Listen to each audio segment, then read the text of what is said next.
हमें मिटा दे, हमारे मजहब को मिटा दे। तो ये काम जो हो रहा है, मेरे को ये कहते हुए हकीकत बताऊं, बड़ी शर्म आ रही है कि हम कहाँ हैं। के मुस्लिम हो आप लोग, आया समझ में, लेकिन हर कोई भी दुनिया का मानी है। खुदा के घर जाके मेरे को तो लगता है नहीं बोलना चाहिए। मेरे को ये लगता है हम मुसलमान रहे, जब हमारे पास इमाम नहीं है, अल्लाह का बताया दिन नहीं है, हम दिन की तरफ अरे देखते हैं, ड्रामा देखते हैं, पाकिस्तानी ड्रामा देखते हैं, पर हमको ये नहीं पता है कि खरेखर में हमारे ऊपर कौन सा जुल्म होता है। और आंटी इसमें का कसूर ही नहीं है, पता ही नहीं है, पता ही नहीं है, तो क्या करें। ठीक है, तो अभी एक बहुत बड़ा कानून गुजरात सरकार लाई है, जैसे ट्रिपल तलाक कानून बताया आपको, है ना, कि 3 बार तलाक होगी, 3 बार अगर किसी शौहर ने तलाक दे दी तो उसको फिर जेल में जाने की परिस्थिति हो सकती है। ठीक है, वैसे ही एक कानून और लाया गया है, ट्रिपल तलाक कानून। तो हम कहेंगे कि थोड़ा थोड़ा वैसे माने जाए, और अभी जो कानून लाया गया है वो सीधा सीधा हमारे शरीयत के ऊपर हमला। ठीक है, कैसे हमला, ये कानून क्या है ये मैं बताऊँ। ठीक है, कानून है यूनिफॉर्म सिविल कोड, यानी कि नागरिक समान नागरिक संहिता। सब नागरिक जो जिस तरीके से पढ़ता है उसके लिए वो जरूरी है कि भाई शरीयत को समझे और शरीयत के हिसाब से अमल करे। ठीक है, तो शरीयत के हिसाब से अगर अमल कर रहे हैं और जिसको लग रहा है कि भाई हिजाब जरूरी है तो वो शरीयत को मान सकता है। पर ये कानून आने के बाद जो निकाह, तलाक वगैरह वाली बातें जो हैं उसके अंदर ये कानून आने के बाद हमको मनाही कर दी गई है कि शरीयत इसमें नहीं लागू पड़ेगी, ये कानून। ठीक है, तो अभी ये है कि इसमें रक्त संबंध की बात हो गई।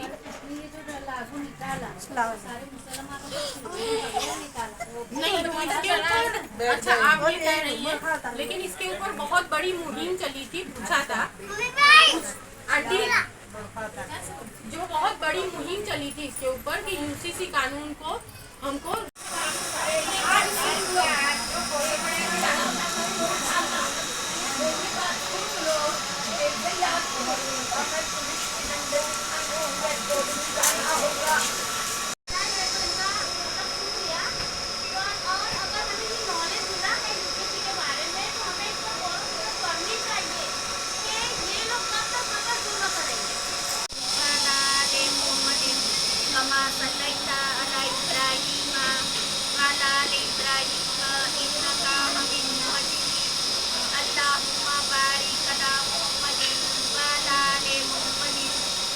मेरा नाम अजीमा है, मैं एडवोकेट हूँ। और आज जो मीटिंग थी वो हमने यूसीसी कानून की जागरूकता के लिए बुलाई थी। बहनों को इस कानून के पीछे क्या सरकार का मकसद है और क्या इसके पीछे साजिश है उसको समझने के लिए ये मीटिंग बुलाई गई थी। ये बेरल मार्केट है, यहाँ पर हमने ये मीटिंग बुलाई थी। करीब 30-40 बहनें थी यहाँ पर इस मीटिंग में, और इन बहनों को यूसीसी कानून क्या कह रहा है और क्यों ये जरूरी नहीं है, इस बात को लेकर के हमने ये मीटिंग में बातचीत की गई थी। ये कानून में जो हमने आज बात रखी वो 3-4 चीजों के बारे में रखी कि इस कानून में शरीयत के खिलाफ शादी की बात है, शादी रक्त संबंध में नहीं होगी, इस तरीके की बात इस कानून में रखी गई है। जबकि बहुत सारे ऐसे धर्म है जिसमें शादी जो है रक्त संबंधों में होती है, जैसे कि मुस्लिम है, क्रिश्चियन है, दलित है, उनमें जो है और भी बहुत हैं जिनमें शादी जो है वो रक्त संबंध में हो सकती है। लेकिन ये कानून ऐसा लग रहा है कि जैसे खाली ब्राह्मणों को देख करके बनाया गया हो। दूसरी बात जो इसमें है कि तलाक की बात जो की गई है वो शादी के 1 साल बाद ही तलाक हो पाएगी, ये बांधा गया है महिलाओं को। अगर महिला को तकलीफ है तो मुस्लिम शरीयत ये कहती है कि आप दूसरे दिन भी खुला ले सकती हैं, या तलाक, हस्बैंड को अगर प्रॉब्लम है तो वो तलाक ले सकता है। लेकिन इस कानून में हमको बांध दिया गया है कि 1 साल तक आप तलाक नहीं ले सकते। तीसरी बात जो है इसमें ये कही गई है मिल्कत की।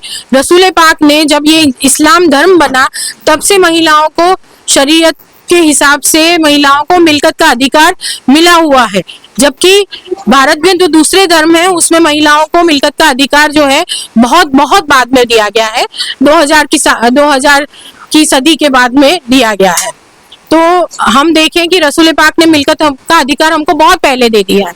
चौथी बात इसमें लिव इन रिलेशनशिप की है, जिसमें हमारी मनाही कोई नहीं है, लेकिन लिव इन रिलेशनशिप को वकील लोग जो हैं आगे इस कानून के रजिस्ट्रेशन में हमको बहुत सारी तकलीफें होने वाली हैं, और लिव इन रिलेशनशिप में भी महिलाओं को और पुरुषों को इस कानून की वजह से बहुत सारी परेशानियां होने वाली हैं। ऐसी हमारी इसलिए हम इस कानून का विरोध कर रहे हैं कि इसमें ना सिर्फ मुस्लिम महिलाओं को, ना ही मुस्लिम समुदाय को, बल्कि हिंदू समुदाय को और अन्य समुदायों को भी इसमें परेशानी होने वाली है। क्योंकि बहुत सारी बात रजिस्ट्रेशन के लिए हमारे पास कानून है, मैरिज रजिस्ट्रेशन एक्ट, लेकिन फिर भी मैरिज रजिस्ट्रेशन एक्ट के बाद हमको ये कानून यूसीसी कानून के तहत में रजिस्ट्रेशन करवाना पड़ेगा। तो आप पहले निकाह करो, फिर मैरिज रजिस्ट्रेशन करो, फिर कानून के तहत में इस कानून यूसीसी कानून के तहत में रजिस्ट्रेशन करो। तो कब तक हम लाइनों में चलते रहेंगे, कब तक हम भीड़ में लाइनों में लगते रहेंगे? तो ये कानून की कोई जरूरत लगती नहीं है हमको। सरकार दावा कर रही है कि इससे महिलाओं का उत्थान होगा, खासतौर से मुस्लिम महिलाओं, लेकिन आप लोग विरोध कर रहे हैं क्या? ये कानून जो है बिल्कुल मुस्लिम महिलाओं का उत्थान नहीं कर रही है, किसी भी उससे नहीं कर रही है। क्योंकि अगर हम देखने जाएं तो इस्लाम में हमको निकाह जो है वो एक कॉन्ट्रैक्ट है। निकाह कॉन्ट्रैक्ट के तौर पे हमको तलाक का हक यानी कि खुले का हक हमको पहले से दिया गया है।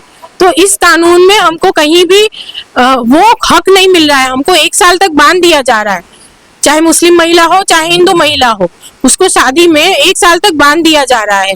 अगर उसको वहां पर डोमेस्टिक वायलेंस भी सहना पड़ रहा है तो भी उसको वो वहां पर उस चीज का विरोध कर सकती है, लेकिन वो तलाक नहीं ले सकती है, यानी लीगली वो अलग नहीं हो सकती है। तो ये एक मुस्लिम महिलाओं के लिए ही नहीं, सभी महिलाओं के लिए बहुत मुश्किल कानून बना दिया गया है। ये किसी का उद्धार नहीं कर रहा है। मेरा नाम जमीला खान है और आज हम यहाँ जो यूसीसी कानून बनाया है सरकार ने, हम उसकी खिलाफत के लिए खड़े हुए हैं और हमने ये मीटिंग की है। हम चाहते हैं कि देश में अशांति न हो, क्योंकि ये जो कानून बनाया गया है इसका सीधा एक ही धर्म पे इफेक्ट है और उसका जो असर होगा वो बहुत गलत है। हम चाहते हैं राज्यपाल श्री कलेक्टर महोदय से और सरकार से हमारी सविनय अपील है, निवेदन है कि वो इस कानून को रद्द करें, वरना नहीं तो इस कानून को लेके कोई भी मुस्लिम इस चीज को मानेगा नहीं। और आगे चल के हम नहीं चाहते कि देश के अंदर अशांति और अव्यवस्था हो, इसके लिए हम चाहते हैं कि इस कानून को रद्द किया जाए और इसका अमल भी किया जाए। कहाँ पे मीटिंग रखी गई थी, कितने लोग? हम लोगों ने अभी पहली मीटिंग शुरू की है, ये हम लोगों ने बैरल मार्केट के अंदर की है। कितने लोग शामिल? इसमें तकरीबन 50-60 बहनें शामिल हुई थी और आगे के लिए हम कोशिश कर रहे हैं कि हमारी कौम में बेदारी लाएं और इस कानून के मामले में सबको बताएं कि ये कानून क्या है और क्यों हम पे थोपा जा रहा है। बहुत सी महिलाएं ऐसी हैं कि जिन्हें ये मालूम ही नहीं है कि आज तक हमारे धर्म के ऊपर और मजहब के तहत क्या क्या कानून लागू हो रहे हैं और किस तरीके से ज्यादातर बहनें ये कानून को जानती नहीं, उन्हें मालूम ही नहीं है कि यूसीसी क्या कानून है।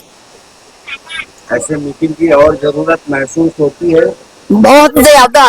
इन्हें जब हमारी कौम के अंदर इतनी बेदारी नहीं है कि वो ये समझ पाएं कि सरकार हमारे साथ क्या खेल खेल रही है और किस तरीके के कानून अब पे लागू कर रही है, तो उसके लिए बहुत जरूरी है कि हम अपनी कौम के अंदर बेदारी लाए और इस चीज को जो कानून बन रहे हैं उनका पूरी तरीके से उन लोगों को मालूमात दे कि ये जो कानून हम पे थोपे जा रहे हैं वो गैर कायदे से हैं। मेरा नाम साचोरा मुनावर सुल्ताना है और मैं सालम टोल नाका रहती हूँ तिरमिजी हाइट्स में।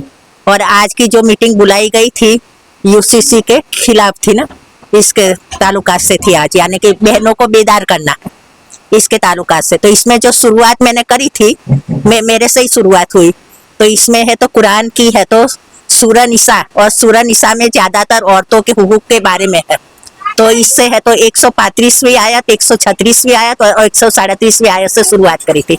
तो इसमें जो बताया गया है अल्लाह ताला ने कि तुम है तो दिन के अलमबरदार बनो, यानी कि अल्लाह ताला ये बता रहा है हमें कि जो अल्लाह ताला देखा जाए तो सबके लिए है, अल्लाह ईश्वर सबके लिए, सबका मालिक एक ही है।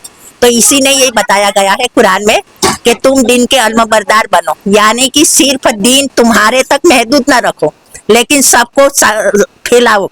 तो आज जो है तो सरकार है तो हमारे दीन इस्लाम में, दीन इस्लाम के ऊपर अटैक कर रही है और वो ऐसा चाहते हैं कि इसमें है तो तुम मुसलमान औरतों का हम भला चाहते, लेकिन देखा जाए तो मुसलमान औरतों का भला तो पहले से ही करा है, हमारे नबी सल्लल्लाहु अलैहि वसल्लम ने ही करा है, 1300 साल पहले ही करा है। हमने सब हक दिया है, हमने निकाह का हक दिया है, हमें तलाक का हक दिया है, खुला का हक दिया है, फिर है तो हमें है तो पैसे कमाना है कि या नहीं कमाना है ये भी हमें हक दिया है, फिर हमें विरासत में है तो विरासत में हमें हिस्सा भी दिया है, सब कुछ हमें हक पहले से ही मिला है। तो हमें कोई इनकी मेहरबानी की कोई जरूरत है नहीं। तो जो है तो हमारा कानून, जो हमारे रब ने जो कानून बनाया है वही हमारे लिए फायदा कारक है। तो हम ये चाहते हैं कि दूसरी बहनें भी, हमारी मुस्लिम बहनें भी बेदार हुए, और इसमें सिर्फ मुस्लिम बहनों का नुकसान नहीं होगा लेकिन दूसरी बहनों का भी इसमें है तो नुकसान होने वाला है। तो यानी कि ये कानून है तो सबके लिए नुकसानदायी है, फायदे कारक कोई के लिए नहीं है।